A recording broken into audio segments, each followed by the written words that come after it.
Welcome to Postcards to the Universe with Melisa Caprio. Do you believe in magic? What if you were told that all you had to do was get a little creative and work a magic spell to bring anything you can imagine into your life? Here on Postcards to the Universe, we will share manifesting, tips, postcards, creativity, abundance, and prosperity. Here is your host, Melisa Caprio. Hello and welcome to Postcards to the Universe with Melisa, creating the life you crave. How is everyone doing? I hope you guys are doing well. I'm doing pretty well. Just trying to get some medical test stuff done, and the lab screwed something up. So that got my blood boiling. So I have to redo a test, but it's all good. I have a really cool guest today, David Kundtz, and he's the author of The Art of Stopping: How to Be Still When You Have to Keep Going. This is really interesting. So he's going to come out here in just a few minutes. Okay, so you guys who listen to me each week, you know I do a Magic Monday message. And if you're not sure what I'm talking about, each Monday, I do a Magic Monday message. It's a postcard that has an affirmation, and I photograph it. And this week's affirmation is the year I told my story. So we all have a story, right? We all have something to contribute that could help and benefit others. And this particular person's postcard and story, which is about the story, was about an experience she had when she was on a deep dive to discover her husband's betrayal, and found out there were many betrayals, more than she could have even imagined. But that really isn't what the story is about. It's about what she discovered about herself during the experience. Yes, it was painful, but she also found out that she was much stronger than she thought she was. She found others who shared similar experiences. She got through it, and she can say she's better for having that experience. So she took the time and wrote her story, and it ended up being a cathartic experience in itself for her. And that's what happens a lot with us, right? We'll have a story. While we're in it, it's super painful. We want nothing but to get out of it. And we can't really have a nice, fresh perspective on it until we're on the other side of it. And we can look at it in a different energy. And then we may actually be grateful for the experience because it taught us something about ourselves. And there's a power in sharing our stories, and sharing our stories can be healing. I believe it's important how we decide to do that. Coming from a place of empowerment is what will attract others to you so that they can learn from you and they can see that they're not alone. What we don't want to do is become a victim of our stories and moan and complain all the time. Because when we do that, people want to run from us.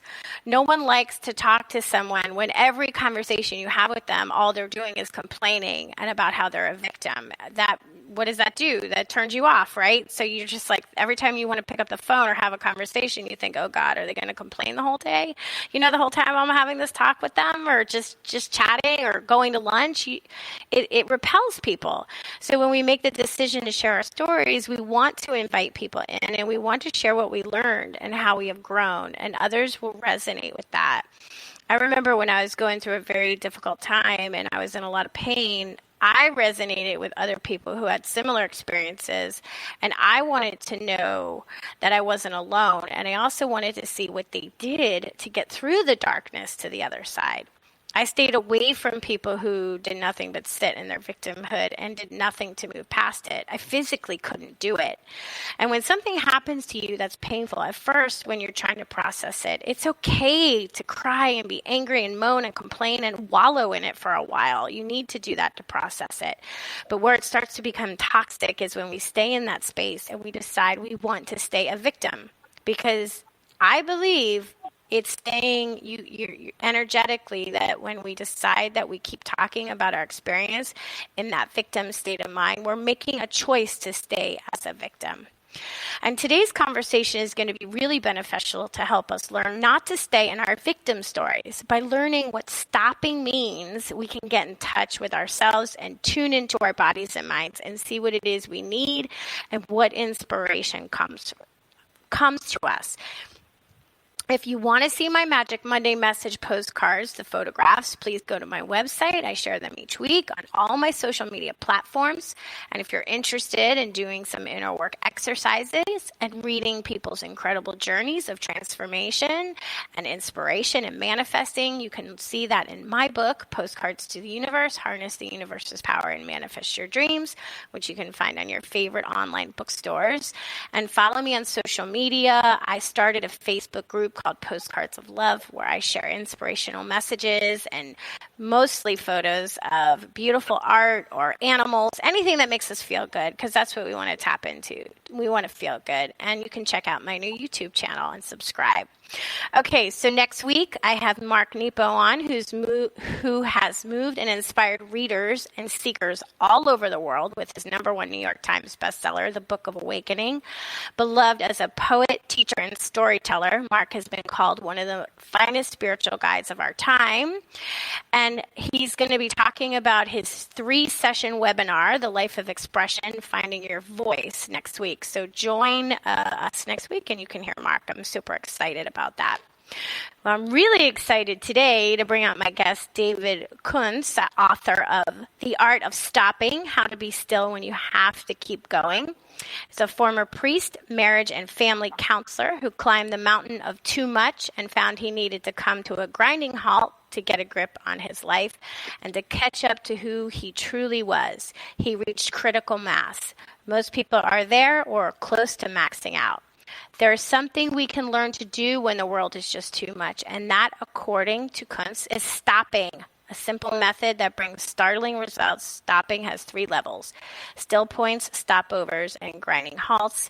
And you can find more information about him on his website, which is www.davidkundtz.com or DAVIDKUNDTZ.com. Welcome, David. Thanks for being here with me today.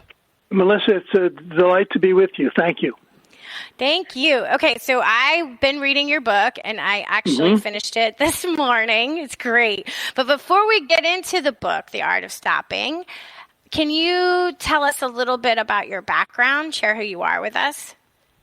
Sure. Yeah, okay. My background is I've spent about 19 years as a Roman Catholic priest. And, after that, I came down to the San Francisco Bay Area and went back to school and became a marriage and family therapist. And I've been that for the last 25 years. I'm now retired from that practice, however. And then also I'm a writer. I have published 7 books, and one of which is the one that we're going to talk about today, Stopping, The Art of Stopping. Yes, The Art of Stopping. It was really, really interesting. So for those of people who are thinking, like, what are they talking about? What do they mean stopping? Like, I'm too busy. I have too many things to do. I can't stop. So what do you mean by stopping? Okay, the definition of stopping, it's very simple. Stopping is doing nothing as much as possible for a moment or a month for the purpose of waking up, remembering who you are and what you want. So stopping is doing nothing as much as it's possible to do nothing for a long time or a short time for the ultimate purpose of remembering who you are and what you want. So my theory is that without stopping, so many of us in our current culture are getting into big trouble because we're following the guidelines of the culture because there are so many things distracting us that we haven't been able to access that inner wisdom that is only available to us if we're quiet enough to hear it. So that's what I encourage by stopping. Mm-hmm. Yeah, because when people hear doing nothing, they're like, what are you talking about, doing nothing? Exactly, I can't do nothing, right? Yeah, okay. Let's break it down. Let's break it down. Yeah, so go ahead. That's why I say doing nothing as much as it's possible to do nothing. I don't think it's really possible to do absolutely nothing because the crazy monkey's always running around in our brain, right? Always there's the inner chatter going on all the time where there's things that we see that distract us. So is it possible to do absolutely nothing Probably not. But you know what? Right. I don't really care about that theoretical question. It doesn't make any difference, because what I'm encouraging is for people to do nothing as much as it's possible for them to do nothing. In other words, for example, take a walk in the park. Well, you're not actually doing nothing, you're walking. But your mind is free. What I want to do is help people free their souls, their minds, their inner life, in order that they might access the wisdom that they were born with. This is my conviction. We're all born with the wisdom we need to live the life that is our life, that is our true, valid, true, authentic life. We're born with that wisdom, but the distractions of the world are so great and so ubiquitous and so loud and so demanding that we don't access that wisdom. That wisdom is delicate, and that wisdom is so valuable, but we need to be still enough to access it. And most of us are not still enough to access it, because the world doesn't encourage us to be still. It encourages us to be moving, to keep going, to make noise, to be busy, to do this, to do that, and do the next thing. Right. Right. I agree with you. It doesn't. And the way you describe it in your book is you break it down into 3 different levels of stopping. Stillpoints, stopovers, and grinding halts. Those are the 3 definitions. And you really do break it down quite well to explain it to people. Because when I first started reading it, I'm like, well, I don't know what he means, like, in the first couple pages. What does he mean stopping? But when you start to really get into the book, you understand what you mean. So I'll let you share what's the difference between a still point, a stopover, and a grinding halt. Great, thank you. And the difference is the amount of time that you spend doing nothing. That's the difference. Okay, in a still point, that lasts from a few seconds, a few minutes, maybe a few hours, maybe even most of the morning. In other words, a relatively short time. It can be very short, 4 seconds, or it can be a little longer, a couple hours in the morning or the afternoon. But what is important is what you do or don't do during that brief amount of time. What you do or don't do is close your eyes if it's possible, turn your energy in, and be still. And if you have a moment, remember why you're doing what you're doing. But the basic still point is stop what you're doing, turn your energy in, close your eyes, and be still. You don't have to do anything. That's the thing. That's the important thing and the hard thing to get across about stopping. People say, "Well, how do I do it?" Well, it's so simple that it's too simple. You don't do anything. Just be still. Go in. I like to encourage people, for example, to use the bathroom. Go to the bathroom. Lock the door if you can. Put a little cold water on your wrist. Look in the mirror. Say to yourself, you're okay. Close your eyes. Turn your energy in. Be still. And that's it. Go back to work. If you do that 20 times, 30 times, 40 times a day, I will guarantee that you'll come to the end of your day more refreshed and more integrated. Right. That makes sense. Okay. And I realized that before you get into the next one, I just realized I do a still point every time before we go live on the show, because as you heard, the producer says 20 seconds or 30 seconds, and I know we're getting ready to go live, so I take that moment usually to take a few deep breaths. I close my eyes, I think about my intention for the show, and I just feel how I'm feeling. So I'm doing a still point, not knowing I was doing that. Right. Absolutely. Okay. Perfect. And I'm convinced that there are many people who do it, but just don't particularly name it that, but do it. Right. Yes, it's an excellent example of a still point. And then a stopover is merely the same activity, but just for a longer time. Take a whole afternoon, take a day, take a couple days, and just spend time as much as you can doing nothing. Maybe a lot of my clients and patients that I've seen in the past and even now go away, drive up to someplace in the country and rent a cabin for a day, or take a little bit of a road trip for an afternoon or a day, and just to be still your inner life as much as you possibly can. And that's a still point. That's a little bit longer time. Some people make retreats for couple days or something like that. And that's a very great way to do a stopping or a stopover.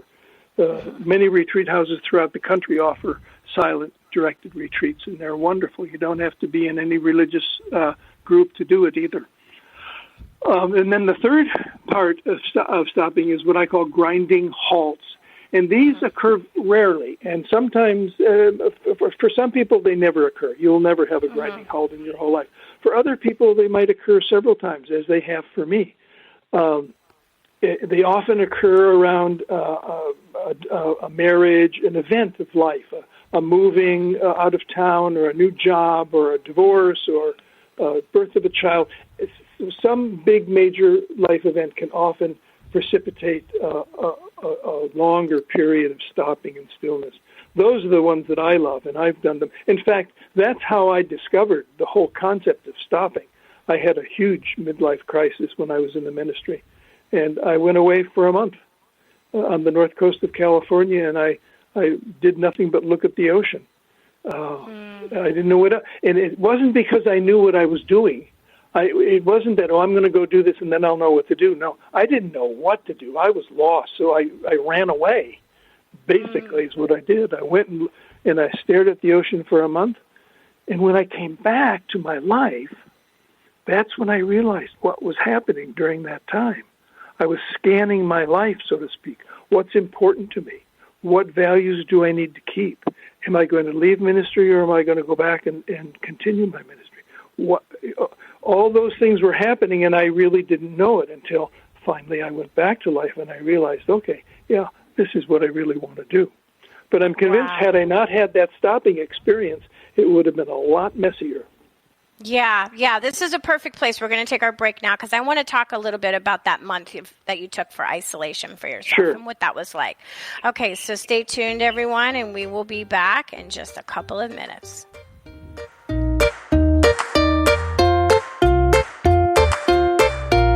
Conscious media for conscious minds. OMTimes.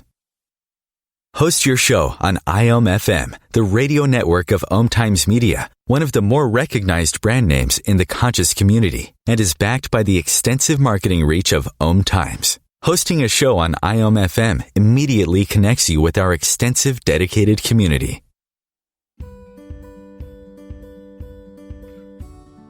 Hi, I'm Melisa Caprio from Postcards to the Universe, creating the life you crave. Do you believe in magic? What if I told you all you had to do was get a little creative and work a dream spell to bring anything you can imagine into your life? Well, guess what? I've got the spell for you. Postcards to the Universe, a global movement for manifestation, is a casting magical tool for you to use whenever you want. How does living in passion sound to you? Join me in my movement where you get to create in the magical playground. Let's think outside the box and do some playful conjuring. By casting out our desires with a manifesting postcard, we explore our hearts and allow the alchemy of our dreams to appear.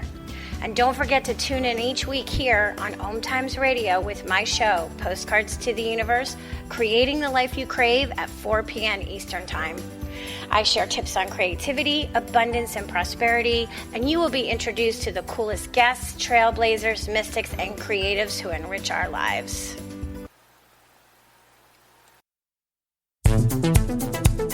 My name is Victor Furman. Some call me The Voice. I've always been fascinated with human nature, spirituality, science, and the crossroads at which they meet. Join me Wednesdays at 8 p.m. Eastern on OMTimes Radio, and we'll explore these topics and so much more on Destination Unlimited.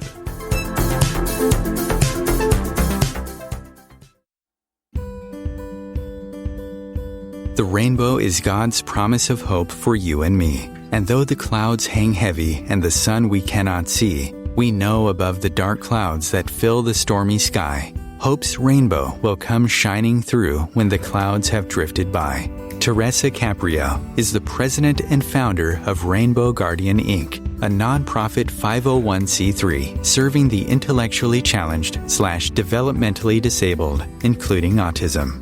Teresa started the foundation in 1995 so she could help make a better life for her intellectually challenged daughter. Her dream is that the Rainbow Guardian will provide the necessary tools and education to help the public understand the special needs population, because it's often discarded in mainstream society. To find out more or make a donation in support, please go to www.rainbowguardian.org. Rainbow Guardian's special mission is to see these unique people live a happy, full life and have a future of liberty and equality.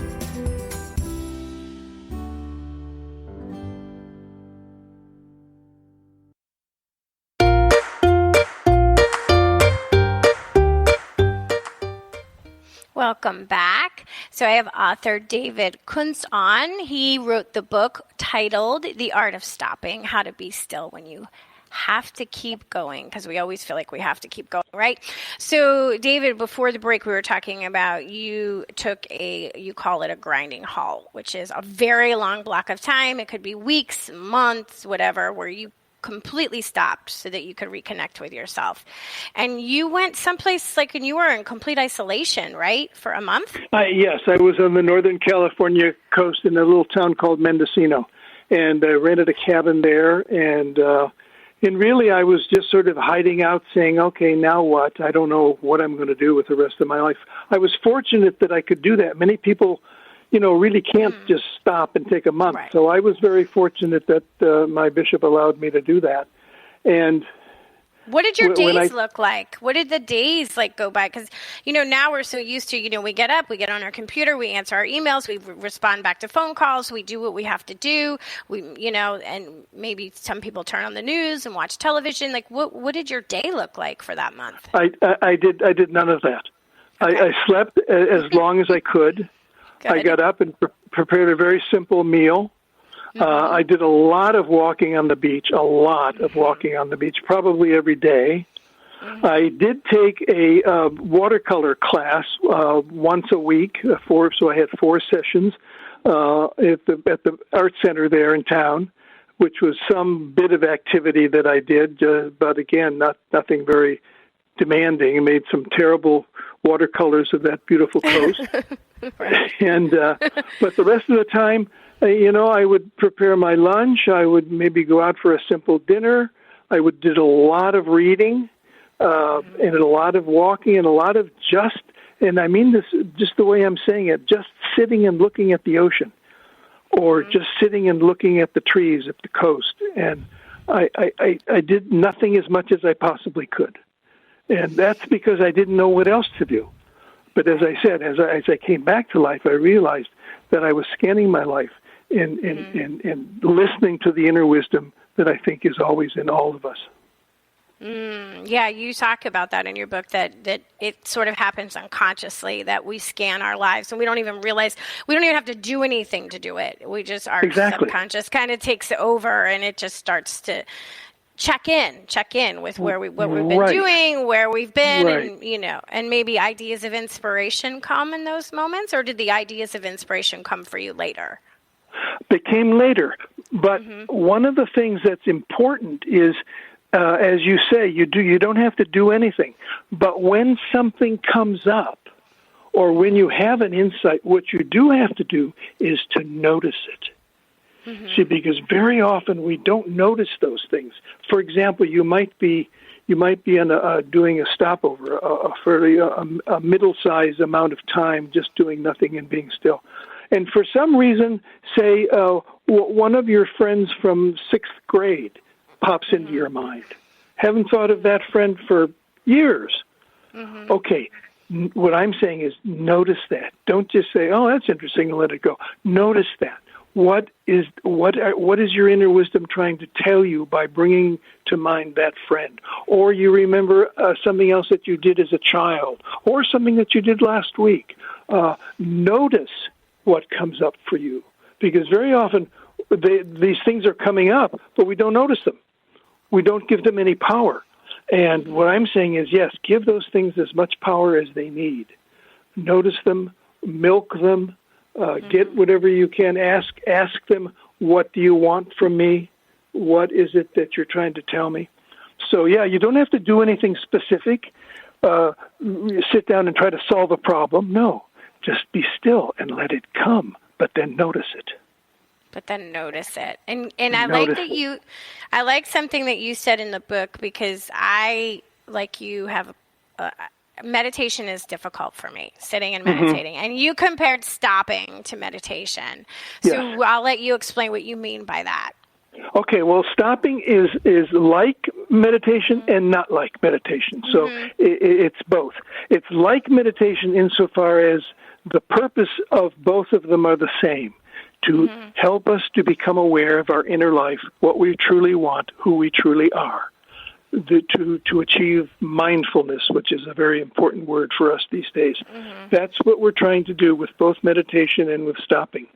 The difference is that stopping is designed for Western minds, for people like you and me, and for many, many of your listeners who have very busy, demanding lives with all kinds of distractions and social media and internet and raising children and having jobs, and it's endless. And my heart goes out to so many young couples during this pandemic who are trying to balance so many different things.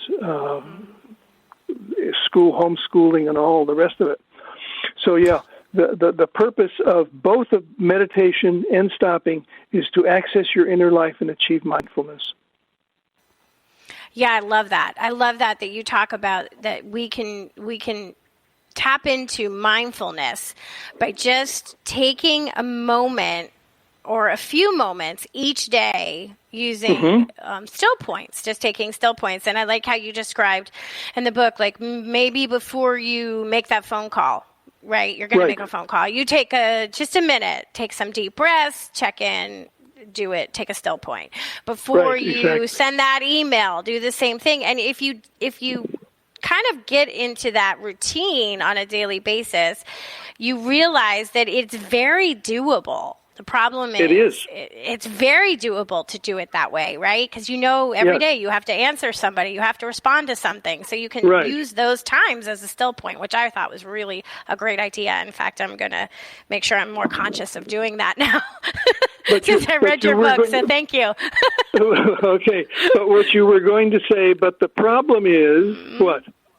The problem is we think that we don't have enough time, and a lot of people think, oh, that's just another thing I need to add to my to-do list, which is actually counterintuitive to what you want to do. Exactly. Right. Okay, so the problem is we forget to do these things, and so what you're naming is what we call triggers. You have to find triggers in your life that will trigger a still point.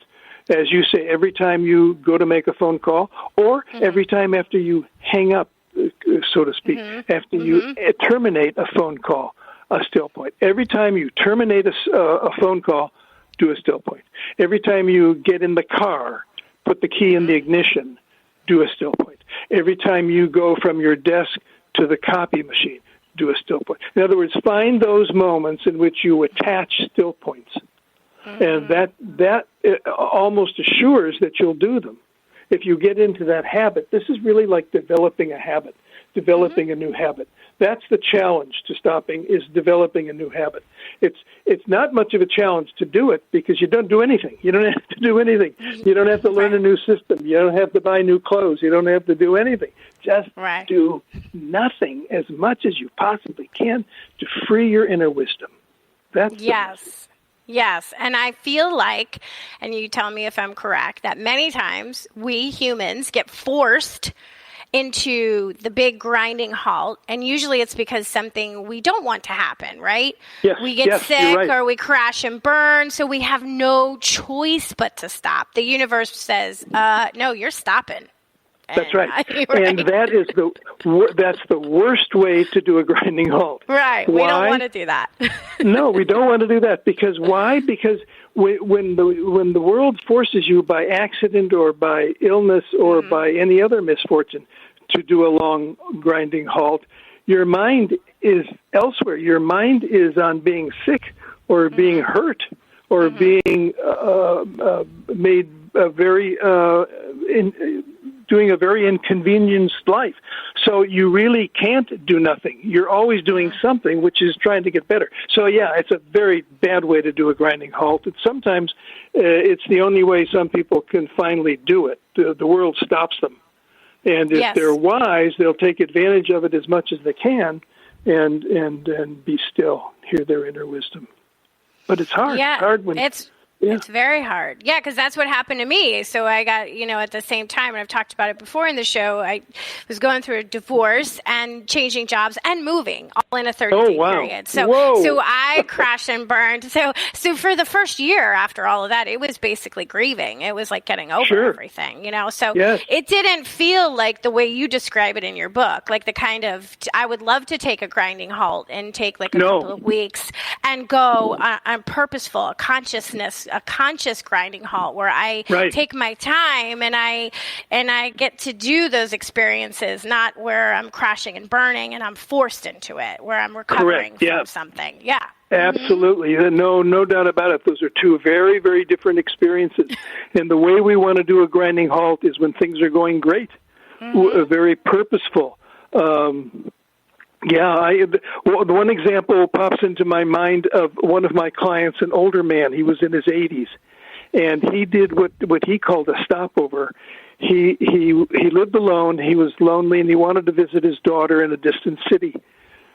So he bought a bus ticket and got on a bus, and he was on that bus for 2 days. And he did nothing except look out the window. He didn't talk to anybody. He didn't call anybody. He didn't know anybody. 2 full days on the same bus, actually. And he when he came to the end of it, he told me, I realized what had happened to me was what you're calling a stopover. And it made all the difference in my life, because I was thinking, quote unquote, thinking of all the things that have happened to me in my life and the things that I still want to have happen in my life. All that came available to him. And he arrived at his daughter's home. He said, I started crying when I saw my daughter, but not because of anything except for what had been going on in my soul during that bus ride. I saw you mention that in the book, and it made me think of something I always want to do.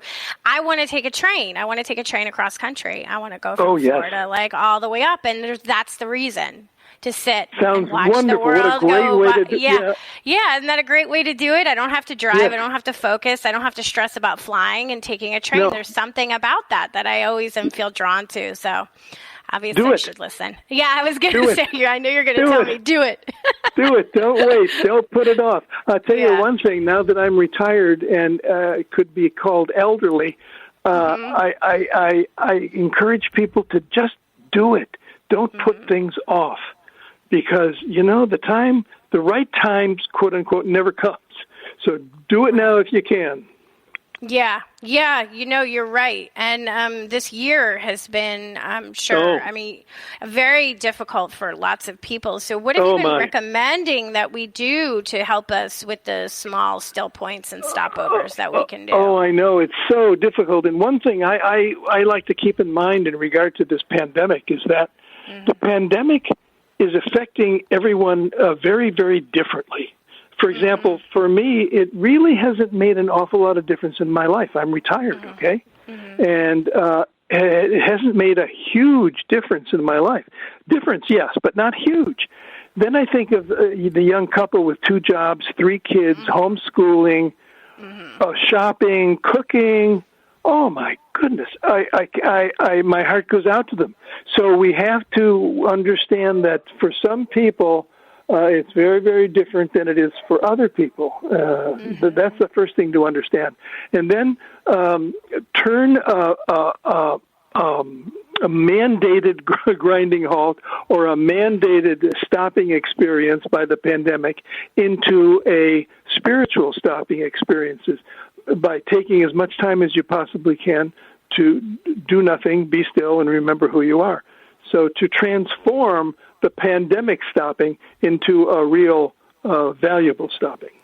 Yeah, I see that because I know some people who have struggled terribly over this past year and a half now, and then I know some people who have actually thrived during this yes, period. Also.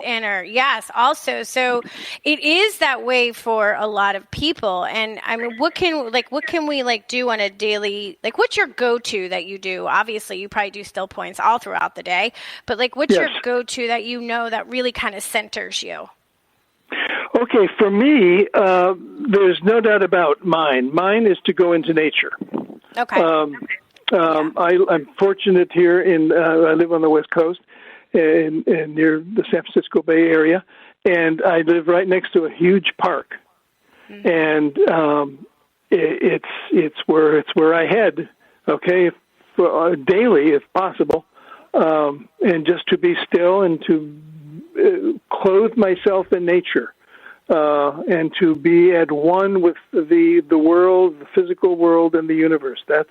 And I think for a lot of people, going into nature is an important part of their lives and something that can really help them. So that's certainly mine, and that's what I encourage people to do. Even if it's just going, if you're in a big city, go to a park somewhere. There's parks. You can find a park, I'm sure. And just go there and be as still as you can. Find a quiet corner if possible. So, going to nature, that's my call. That's your go-to, yeah. Mm-hmm. Yeah. It sure is, yeah. Yeah, and I live in Florida, so we're surrounded by the ocean. So the ocean is always a wonderful place. And there's we get a lot of tourists, so you have to know if you're a local, like to find the beaches that are more isolated, so you can really enjoy the. But we have that here, and you're not talking about checking on your emails and calling and talking on the phone. That's not what we're talking about when we're talking about. No, not at all. No, that's exactly what we're not talking about. Exactly what we're not talking about. Okay, so we're going to take our second break here, and then when we come back, we're going to talk about more ways that we can do still points and do some stopping.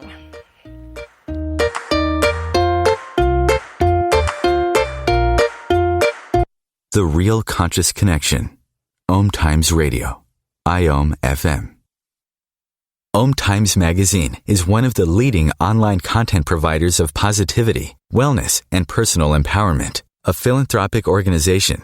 Their net proceeds are funneled to support worldwide charity initiatives via Humanity Healing International. Through their commitment to creating community and providing conscious content, they aspire to uplift humanity on a global scale. OMTimes, co-creating a more conscious lifestyle.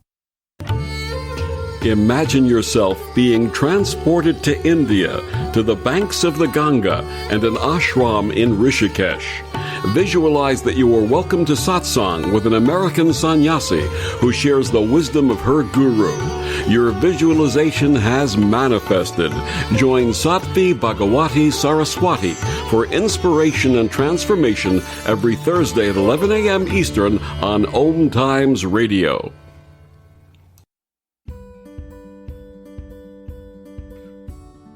Hi, I'm Melisa Caprio from Postcards to the Universe, creating the life you crave. Do you believe in magic? What if I told you all you had to do was get a little creative and work a dream spell to bring anything you can imagine into your life? Well, guess what? I've got the spell for you. Postcards to the Universe, a global movement for manifestation, is a casting magical tool for you to use whenever you want. How does living in passion sound to you? Join me in my movement where you get to create in the magical playground. Let's think outside the box and do some playful conjuring. By casting out our desires with a manifesting postcard, we explore our hearts and allow the alchemy of our dreams to appear. And don't forget to tune in each week here on OMTimes Radio with my show, Postcards to the Universe, creating the life you crave at 4 p.m. Eastern Time. I share tips on creativity, abundance, and prosperity, and you will be introduced to the coolest guests, trailblazers, mystics, and creatives who enrich our lives. COVID-19, brought to you by CDC and the Ad Council. If you're feeling increasingly lonely right now, you're not alone. It's totally normal. Even though we may not be able to get together in person, connecting virtually with friends and family still gives you a chance to interact with people and may help raise your spirits. Join a virtual book club, set up group text chats, or online video coffee breaks with coworkers. Find more self-care and coping tips at coping-19.org.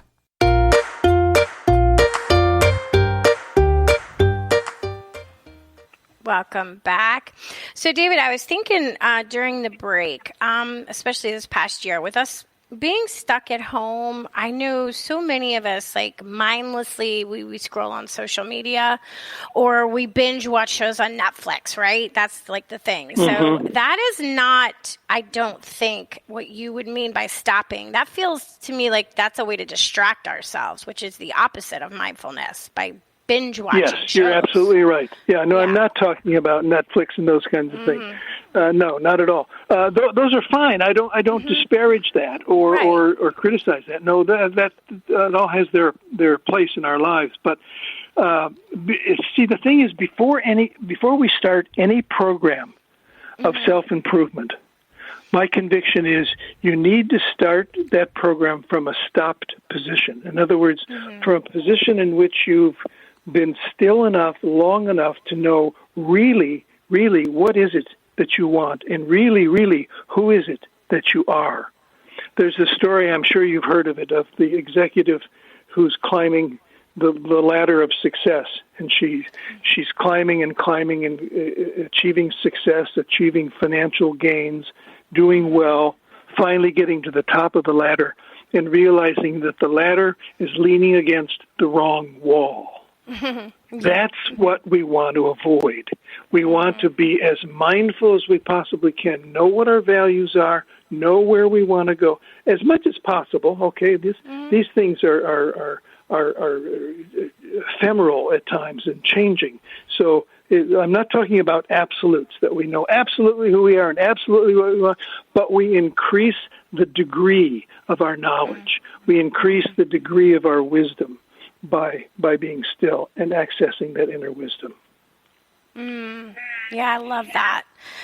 I do something, and I wanted to mention it. So I find organizing as a still point, I guess, for me, because I love to go through drawers and closets and organize and put things in their place. And it's mindless. I don't have to think. And I notice that when I do it, my mind will drift and I'll get inspired ideas. I find it calming. I know a lot of people think I'm crazy, but I find organizing meditative in one way because I'm not thinking. I'm just moving in a repetitive way, right? So my mind gets lost in the motion and I feel more grounded. Because when I sit, perfect.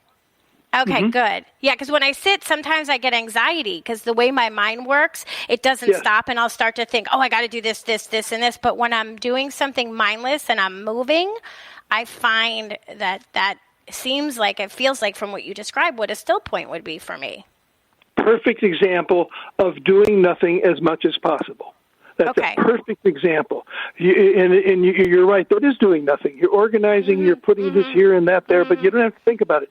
So, yes, your mind is free to wander. That's a perfect example of doing nothing as much as possible. Absolutely. Yeah, I like that example very much. You know, when you talk about moving while stopping, there's other things that I encourage people to do. One of them is pacing. Determine a route, determine a specific route. You can walk around your room, just simply walk around your room, or go to a park and walk down a path. Any predetermined path that you can repeat. Walking in circles is a great way to do it. Or I'm a pacer, so I get that. I pace. Okay. I'm one of those people that moves a leg. I don't sit still. Even though I sit, I don't sit still. Okay, so you've got a high metabolism, and for people like you, and I'm very different. I'm on the opposite end. I'm an introvert and find stopping, I can stop easily. For some people who have a higher metabolism or whatever the reason, pacing or the labyrinth, you know about the labyrinth? The labyrinth is a great way to move while doing nothing. It's a determined path to a center of a great circle on the ground, and I encourage that strongly as a great way to stop. Yes. And I like your organizing. I think I'm going to use that example. That's great. Yeah, please do, because for me, it's one of those things, and I actually enjoy it. So if I have to go through, and I do it many times, like I'm very organized in my environment, and I'll go through drawers and I'll pull everything out and I'll sit and I'll just, throw old pens out and papers and this, and I'm not thinking at all. I'm really in a grounding kind of meditative, it feels good for me when I do it. It really does. I like the way it feels. Yeah. So, that's sweeping. Great. I like that. Sweeping is another way that I like to sweep things out. And, I know. See? No, but you know what? You have to find. Everyone has to find their own way. That's why stopping is so adaptable to people's lifestyle and people's sense of time and sense of movement. It's very adaptable. One of the things about stopping is no rules. No rules here. No rules. If you think there are rules, throw them out. Just do nothing as much as you possibly can at the moment. And take deep breaths and turn your energy in and be still. Just that simple. And that hard. That hard, right. Because, most of us in our culture, if we're really, really still and alone, nothing's going on, what we are most of the time is afraid. We're afraid of that stillness. Think of, it was Blaise Pascal, the French philosopher, who said, all of mankind's troubles can be sourced to a person's inability to sit still in a room.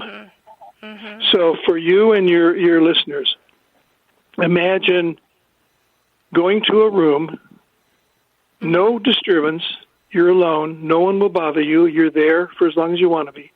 Sit in the chair and do nothing. Do that for an hour. What do most people think of when I say that? They say, are you crazy? Why would I do that? What possible good could that do when I have all these things I have to do? And my answer is, if you don't do it, all those things you're going to have to do could be done wrong. Could be not really what you want. It could be what the world wants you to do rather than what you want to do. So you better find a way. And my encouragement is if you find that daunting, to sit still in a room for just say 15 minutes and doing nothing, try it. Just try it. And if you find after 5 minutes you're fidgeting or you're getting up and walking around, sort of punch through that resistance, sit back down, do it again, and see if you can't do it. You'll find that it changes. It's life-changing. Yeah, I need to try it because I fidget. I'm a fidgeter, so I would fidget. Yeah, and don't be too hard on yourself. I like being alone, though. I like my alone time. I enjoy my own company very much, so I don't have a problem being alone. But I'm a fidgeter. I'm a fidgeter sitting still. Yes. Okay, so pacing is for you.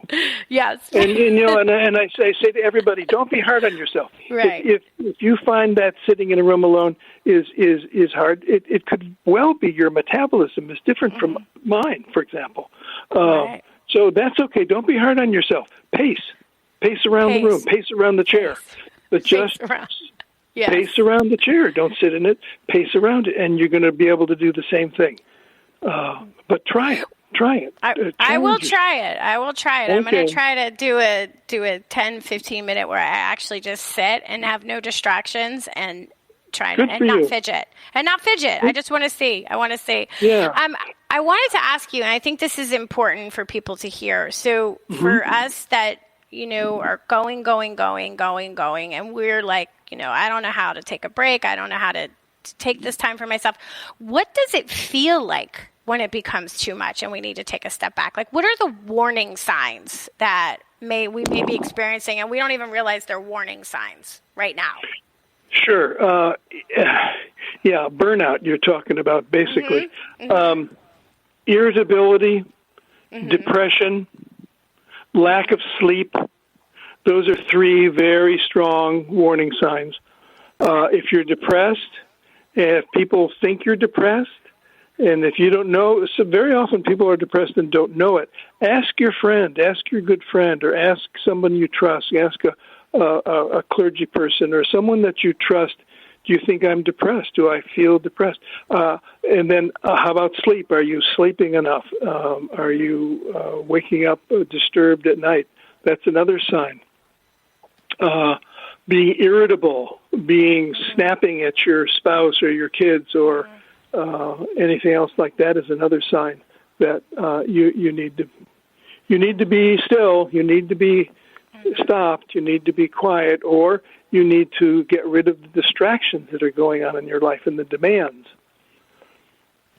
Yeah, I think snapping is a really good indicator. And I know, at least I'm self-aware enough to know that when I'm super snappy, I have to say, okay, I have to stop and ask myself what's going on.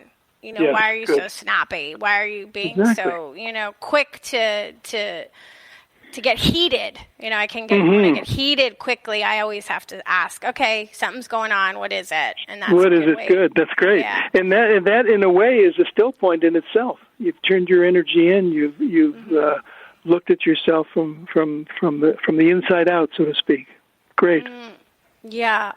So in the world that we live in, right, where before there used to be somebody would make a phone call and call you, and if they couldn't get a hold of you, they'd leave you a message and you would respond when you could, right? You know, no big deal. You didn't think twice about it. But now we have email. We have, if somebody calls, they can't get you, they text you, and they can Facebook message you. They can get you on LinkedIn, on Instagram, on Twitter, on Snapchat. I mean, it's endless, right?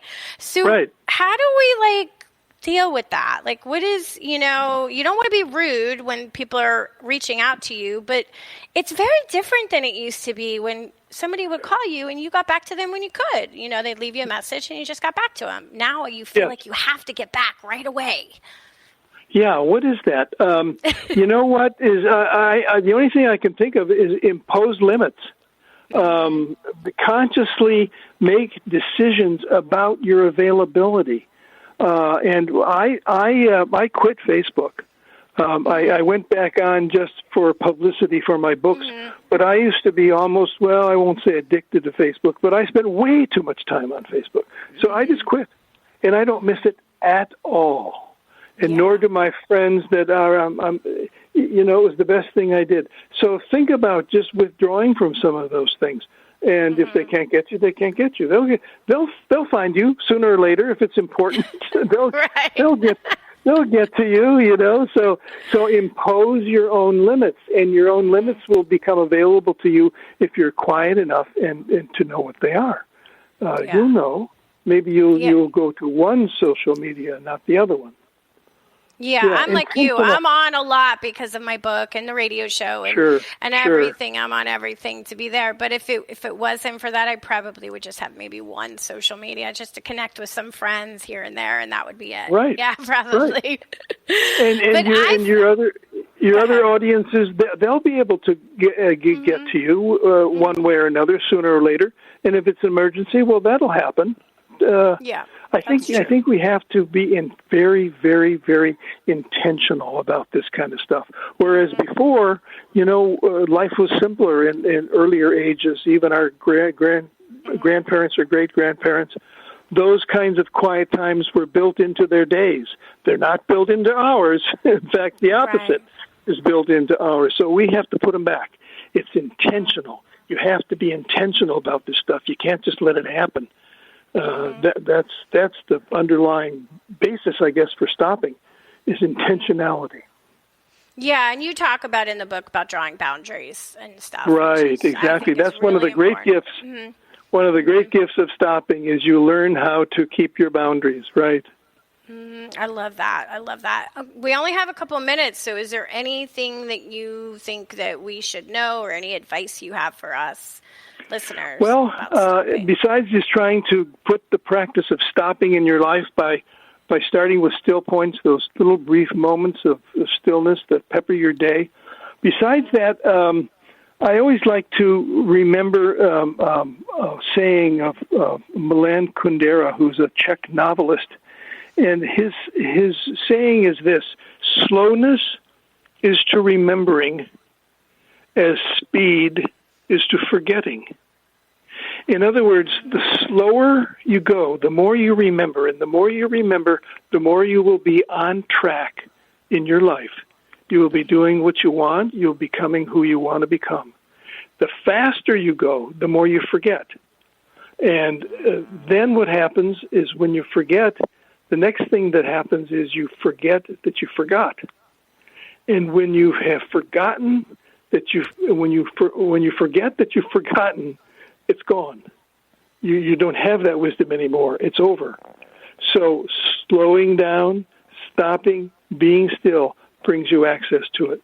So the idea is slowness is to remembering as speed is to forgetting. I love that. That's really, really good. Slowness is to remembering, as speed is to forgetting. That makes a lot of sense, especially when you see, especially when you see some people who just go, and it's like they're running. They're just running from their life, right? And we don't want to run from our lives. We don't want to run. We want to embrace it. We want to embrace it, don't we? Exactly. Yes. Thank you.